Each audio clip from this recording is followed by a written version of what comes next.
Hello students, welcome to our channel to maths. ਕੱਲ ਦੀ video ਦੇ ਵਿੱਚ ਆਪਾਂ ਡਿਸਕਸ ਕੀਤਾ ਸੀ ਡਿਸਕ੍ਰਿਮੀਨੈਂਟ ਦੇ ਥਰੂ ਕਿਸ ਤਰ੍ਹਾਂ ਰੂਟਸ ਫਾਈਂਡ ਆਊਟ ਕਰਨੇ ਆ, ਠੀਕ ਹੈ।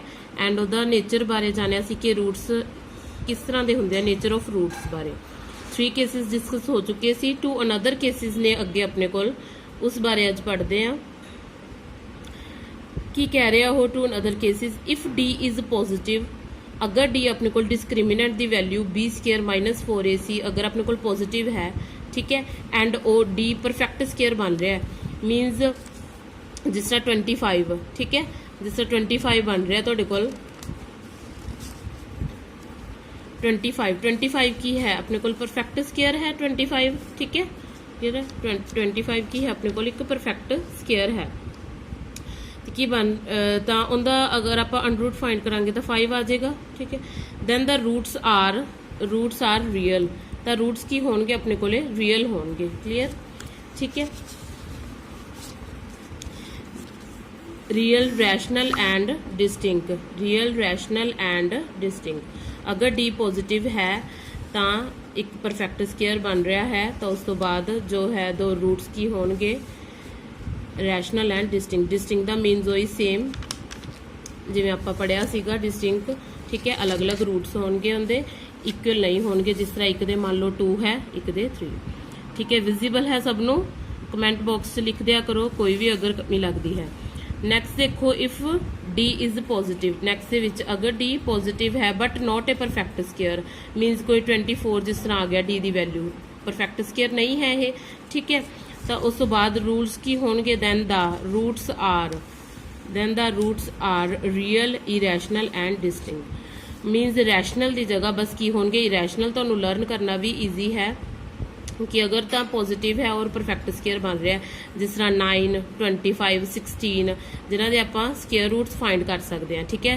तो की होंगे अपने को रैशनल एंड डिस्टिंक्ट।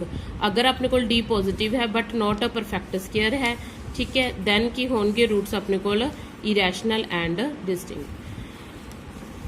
नैक्सट अपने को स्टैंडर्ड फॉर्म है a x square plus b x plus c, बी क्वाड्रेटिक इक्वेशन, ठीक है, सबनों पता है। अल्फा बीटा मान लो कि ने इसके रूट्स है, अल्फा बीटा 2 रूट्स होंगे क्वाड्रेटिक इक्वेशन दे, ठीक है। अल्फा बीटा की है अपने को रूट्स है।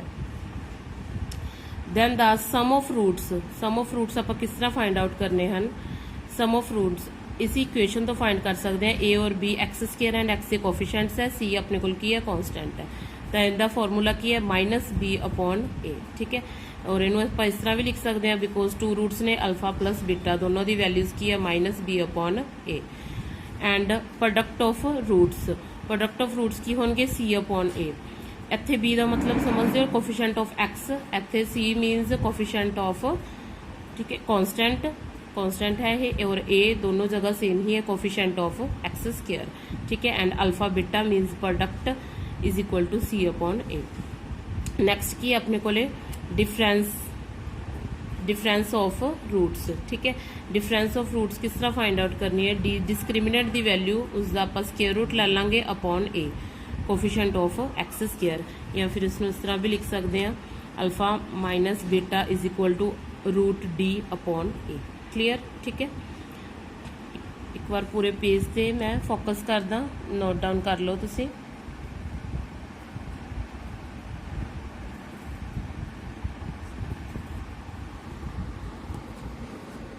इस तरह तुसी नोट डाउन कर सकते हो। 3 केसिस आप कल डिस्कस कर ले सी, 2 अनदर केसिस है, ठीक है। इस तरह पूरा पेज विजिबल है तो क्लीयरली।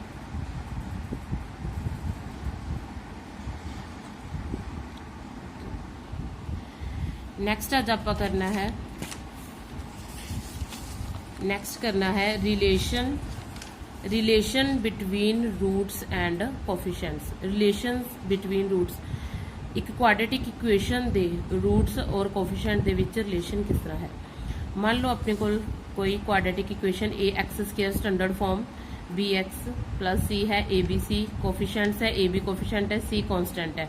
मीनस इत्थे आपां एज ए रूट्स इसनों कोफिशिएंट भी कंडक्ट कर सकते हैं, ठीक है।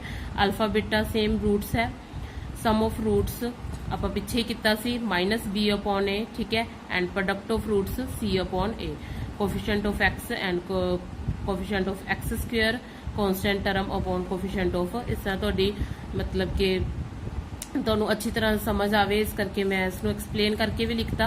ਬਸ ਇੱਥੇ ਨੈਗੇਟਿਵ ਦਾ ਸਾਈਨ ਆਏਗਾ ਔਰ ਇੱਥੇ ਨੈਗੇਟਿਵ ਦਾ ਸਾਈਨ ਨਹੀਂ ਆਏਗਾ, ਇਹ ਕਲੀਅਰ ਹੈ। जो b है वो x का कोफिशिएंट है, a है x स्क्वायर का कोफिशिएंट है, c की है कॉन्स्टेंट टर्म है, सिंपली, ठीक है। एक एग्जाम्पल के थ्रू इसनों करांगे। देखो फॉर एग्जाम्पल जिस तरह write the sum and product of roots of equation 3x square -5x -6 is equal to 0 without actually calculating them, ठीक है। आप सम एंड प्रोडक्ट फाइंड करना है रूट्स का, इसनों without minus without root find किते। जिस तरह अपने को 2 मैथड्स है रूट फाइंड आउट करने दे, एक बार आप 2 डिस्कस किते है ना, इत्थे किहड़े डिस्कस किए, एक डिस्क्रिमिनेंट मैथड एंड फैक्टराइजेशन। चाहे तो तुसी उस तरीके नाल सॉल्व करके, ठीक है, दोनों जो भी तुहाडी वैल्यूज आणगियां एक्स दियां उन्हां दा एक बार सम कर दो, एक बार की है प्रोडक्ट कर दो, तां भी तुहाडा आंसर आ जाएगा।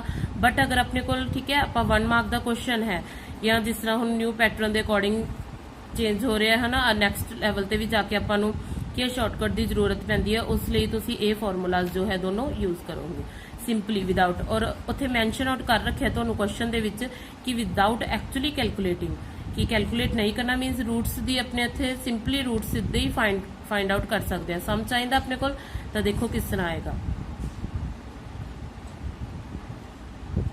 तो सम ऑफ रूट्स का फॉर्मूला की है अपने को, सम ऑफ रूट्स, ठीक है, सम ऑफ रूट्स का की है -b/a है। तो माइनस तो लगेगा ही लगेगा, b की वैल्यू कितनी है इत्थे -5 एंड a की वैल्यू कितनी है 3, ठीक है।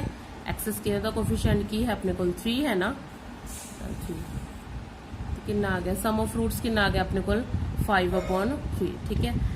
Now product of roots, product of roots, ठीक है। प्रोडक्ट ऑफ रूट्स का की फॉर्मूला है c/a, constant term upon a, constant term कितनी है अपने को -6, ठीक है, अपॉन 3, a तो सेम ही रहेगा, कट कर दो, ठीक है। कितना आ गया अपने को -2 सिंपली। हुण अगर तुसी रूट्स लॉन्ग मैथड राही करदे, ठीक है, कि पहला सब तो पहला इस इक्वेशन के रूट्स फाइंड आउट करते, फिर उस बाद उन्हों का सम करते, तो तुसी वेरीफाई करके देख सकते हो 5 सम ऑफ रूट्स 5/3 आंदा एंड प्रोडक्ट ऑफ रूट्स की आंदा -2, क्लीयर, ठीक है। इस तरह के कुछ होर क्वेश्चन भी तुसी अपनी बुक के विचों उठा के प्रैक्टिस कर सकते हो। नैक्सट अपने को सिमेट्रिक फंक्शन, ठीक है। Let alpha beta be roots of quadratic equation, अपने को अल्फा बीटा जो है क्वाड्रेटिक इक्वेशन के रूट्स ने, कोई स्टैंडर्ड फॉर्म के इक्वेशन ली है मैं ax² + bx + c is equal to 0 where a does not equal to 0 means x² का जो कोफिशिएंट है कुछ ना कुछ वैल्यू होएगी, मस्ट इत्थे x² की टर्म होनी जरूरी है, ठीक है। Then the relation between alpha and beta is set to be symmetric. दा आपां जो रिलेशन है इन्हां दे विचकार अल्फा बीटा दे विचकार उसनूं सिमेट्रिक कदों बोलांगे, जदों if it remains unaltered alpha and beta, minus alpha and beta नूं इंटरचेंज किते बिना, इन्हां नूं चेंज किते बिना सेम रहन, रिमेन्स अनअल्टर्ड, ठीक है, तो उस चीज़ नूं आपां की बोलांगे सिमेट्रिक।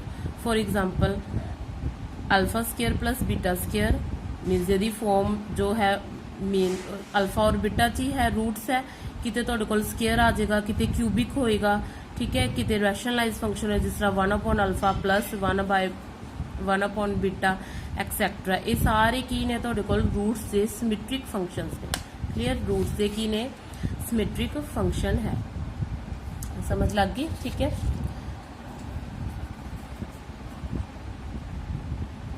देख सकते हो तुसी डेफिनेशन नोट कर लो सिमेट्रिक फंक्शन दी, if it remains unaltered alpha and beta, minus alpha beta must है उस होने चाहिए हैं। To use the value of alpha + beta minus हुण अपने को एक चीज़ हैगी आपां सम ऑफ रूट्स फाइंड कर सकते हैं, means alpha + beta and product of roots भी फाइंड कर सकते हैं अल्फा बीटा, ठीक है। उस तो बाद आपां कैलकुलेट कर सकते हैं सिमेट्रिक फंक्शन ऑफ